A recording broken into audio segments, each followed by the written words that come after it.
নমস্কার বন্ধুরা, welcome back to Suparna's vlogs. আগের ভিডিওতে আপনাকে দেখিয়েছিলাম যে আমরা একটা বেবি বানিকে রেস্কিউ করেছিলাম, আর রেস্কিউ করে নিয়ে গেছিলাম উইসকনসিন হিউম্যান সোসাইটিতে, যাতে ওখানে ও ভালো করে থাকতে পারে, আর তারপর ওরাই ওকে ওয়াইল্ড লাইফে রিলিজ করে দেবে। তো সেখানে গিয়ে ইন্টারাক্ট করেছিলাম কিছু ডগস অ্যান্ড ক্যাটের সাথে।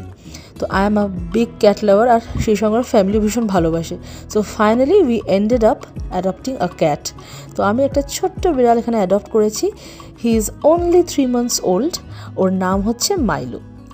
তো ওকে নিয়ে বাড়ি এসছে and we are very very happy. ও এত প্লেফুল, এত চেয়ারফুল। আর সবচেয়ে মজার বিষয়, আরিয়াস আর রাধি সেটার কথা জানতেও না। So they are very surprised and happy. তো এই ছিল আজকের আমার ভিডিও। তো আমি এটা কী করে অ্যাডাপ্ট করলাম, অ্যাডাপ্ট করতে কী কী ডকুমেন্টস লাগে সেগুলো কিন্তু জানতে হলে আমাকে অবশ্যই কমেন্ট করে জানাবেন। কেমন লাগলো ভিডিওটা সেটাও কিন্তু জানাতে ভুলবেন না। সবাই ভালো থাকবেন, সুস্থ থাকবেন। দেখা হচ্ছে পরের ভিডিওতে। Bye bye.